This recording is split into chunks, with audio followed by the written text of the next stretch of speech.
Hello dear aspirants, today is 11th January and we are ready with the must-read article lists of today. And there are very few articles today but very relevant for both prelims and mains, right? So let me help you run through the quick scan. There is nothing in the front page and we can directly come to this page number 4. Now this is an important article from prelims point of view and art and culture point of view. So presidents invite for at home to honor crafts from South.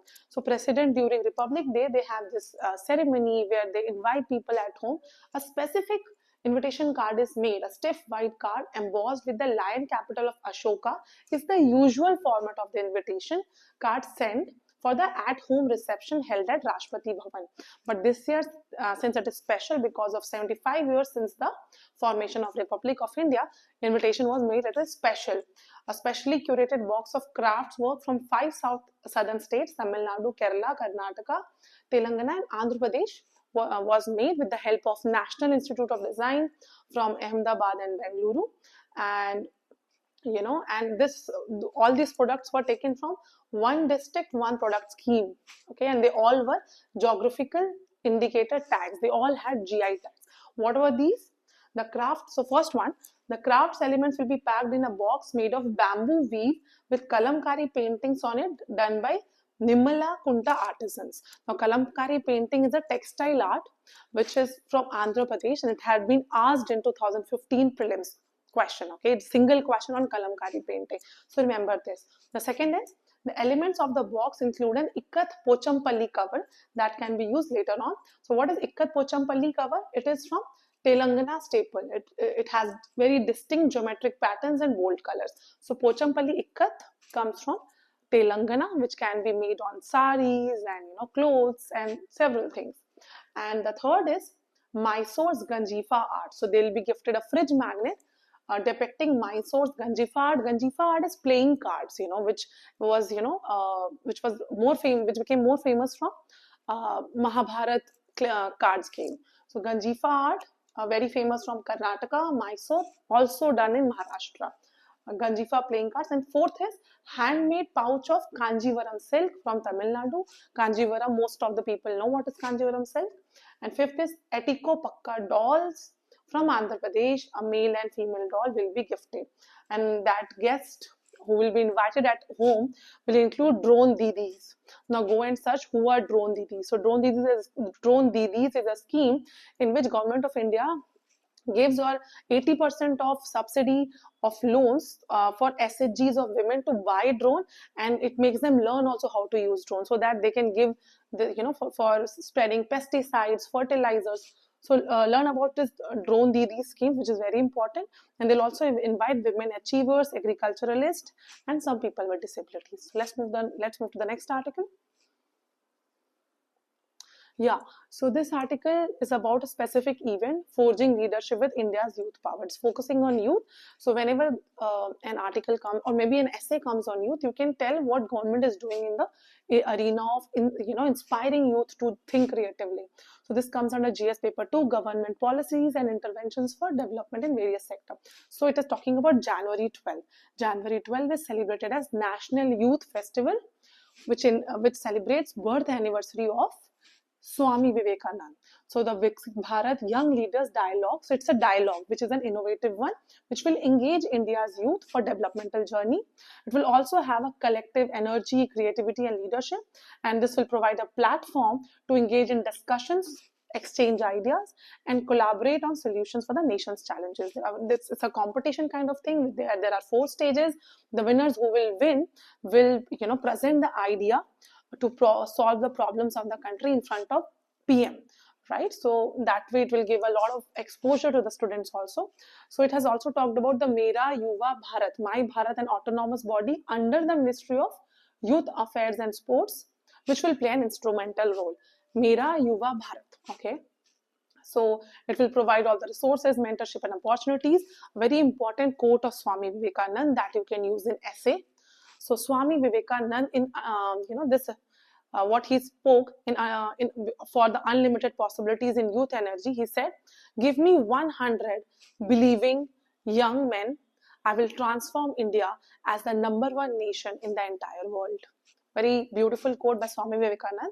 You can always use it in the essays. Let's move to the next article. So India's journey so far on the AI military bandwagon. Now AI is in everything. AI is in agriculture, AI is in industry.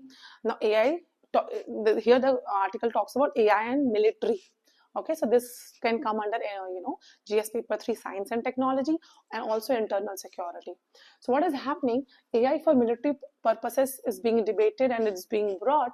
So last year defense budget, remember the defense budget also, 6.21 lakh crore for modernizing and upgrading India's military, where products such as 𝙤𝙤𝙩'𝙩, autonomous drone security have been developed, right? So they are trying to build an AI ecosystem. So what is happening here? So Union Defense Minister himself has remarked that artificial intelligence or AI has the potential to revolutionize military operations from predictive analytics to autonomous decision-making systems. Okay, India is also part of multiple joint initiatives internationally that focuses on AI. But there are several issues, several obstacles that India is facing. One is a lack of digitized data to train systems on, as well as dearth of funds to create data centers. So that's why we are taking help of Microsoft to build data centers, which are very expensive. And India has to anyways replace the older aircraft legacy, which itself is an expensive affair, right? So data centers, lack of data centers. Then India's policy on AI are still fragmented. Like national strategy for artificial intelligence, gives very little insight on actual mechanisms for deployment. Third is, they fall short in making military AI specific recommendations. Those specific councils are set up, like the Defense Artificial Intelligence Council is set up, the Defense AI Project Agency is set up. See, remember that the Defense Artificial Intelligence Council, DAIC, the Defense AI Project Agency, DAIPA, DAIPA. But not a lot of information about it is there in the public. So that is also one of the obstacles, right? Israel and China are far ahead of us in this AI and military things, right? So during the global partnership on artificial intelligence in 2023, Prime Minister had remarked, our own Prime Minister, that there must be a focus on proceeding, but with extreme caution, and warned of the darker sides of AI. Other issue is that Indian Army, Indian Navy, and Indian Air Force works in silos. So there is interoperability issues, okay? And the other issue is for developing AI for defense manufacturing in India, we especially depend on PSUs. So this art writer wants us to tap the energy of private, which brings a lot of, advanced high quality systems. So that is what she's talking, and she's also talking about strategy and alignment. So this is what is the article about. Let's move to the next article. This small article talks about local self-governments make a difference to the lives of people. So what is happening recently in Tamil Nadu on 5th January, the term of local self-government is finished, but the elections are not held, neither announced. Instead, they are doing delimitation exercise, which will further delay. By this time the election should have been done, and before the end of the term, new elected leader should have been selected. But they are now holding the delimitation exercise, which will make it further late. So these are issues. So when the question comes about local self-government and its issues, people generally write delay in election. So you should write specific examples of Tamil Nadu, then of Mumbai and Bengaluru cities where they are delaying the elections. So in Supreme Court has also given the verdict, has given a directive in this case, in this situation. In Suresh Mahajan versus State of Madhya Pradesh, the Supreme Court had held that the delimitation or formation of ward cannot be a legitimate ground to set forth by any authority, whether it is Election Commission or State Election Commission, to not discharge its constitutional obligation in notifying the election program. So they said that they have to and ensure that elected body was installed before the expiry of 5-year term of the outgoing body, as it happens in the Parliament of India or State Legislative Assembly of India, but it's not happening for the local self-government. So that's a big issue. You can use this example in the challenges, and you can use this Supreme Court's directive, Suresh Mahajan versus State of Madhya Pradesh, in the solutions. Let's move to the next article. Yeah. So this is a prelims fact, the small fact you can talk about. Delhi's, earlier there was a time when Delhi's per capita income was the highest in the country, but it can come, one of the statements can come in prelims. Delhi's per capita income is third highest after Goa and Sikkim. So Delhi's per capita income in 2023-24 was 4,61,910, which is third after Goa. So Goa is first, Sikkim, and then Delhi. Remember this, okay? And it is, so Delhi's per capita income is double the national per capita. National per capita कितना है? 1,84,205, 1,84,205 rupees. Okay, so this is a prelims fact. And this again, we have been reading about environmental degradation and climate change issues regularly. So 2024 was the first year to breach global warming limit, shows data. It is the first time that mean temperature crossed the threshold of 1.5 degrees Celsius above pre-industrial levels that we kept as a threshold, as a bar that we shouldn't cross, right? Says global body. Experts that given the high rate of carbon emissions, the 2024 temperatures represents a point of no return, that will not be able to go back. How much we have harmed us, this. So temperature data made public by the Copernicus Climate Change Service. So this data, you can quote the organization, also the source organization, Copernicus Climate Change Service. So this is the data given by them. A lot of reasons why 2024 was very warm. It was because of El Nino. Then sea surface temperature has reached very high.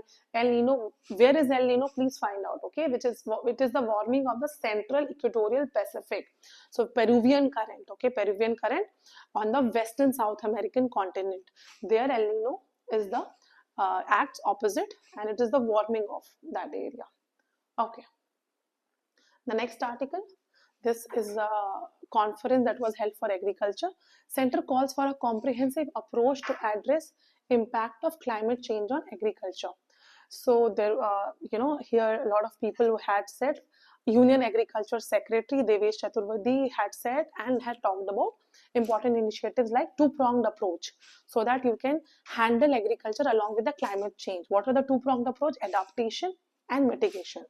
Okay, and they have also said that PACS, primary agricultural cooperative societies, will play a vital role in implementing all this climate change resilience activities.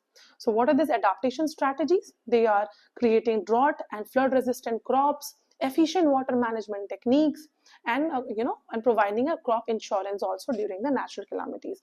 And what are the mitigation? By the mitigation that can reduce the chance of climate change, it is promoting natural farming to reduce chemical input use and improve soil health, and also aims to use carbon market incentives to encourage farmers.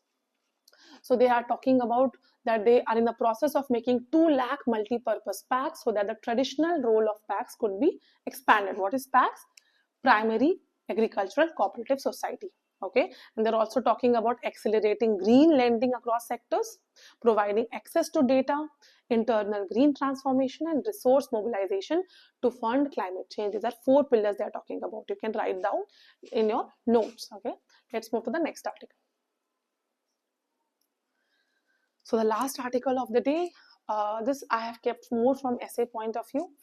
You need cases, you need examples of individual, of society, of countries, of companies. So this is one of the examples you can, a bad example, a negative example. 3 million Sudan children facing acute malnutrition. An estimated 3.2 million children under the age of 5 are expected to face acute malnutrition because of the war-torn Sudan, says UNICEF. So what is happening? Sudan has endured 20 months of war between the army and the paramilitary rapid support forces, right? Which is uprooting 12 million which is the world's largest displacement crisis. So you can use it in the essay that how any war can create such a bad effect on the society. No wars, no conflicts within the society or within any community can be good. And this is an example, okay, where 7,72,000 children are expected to suffer from severe acute malnutrition. So bad for the society's future and growth, right? So that's it for today. Thank you.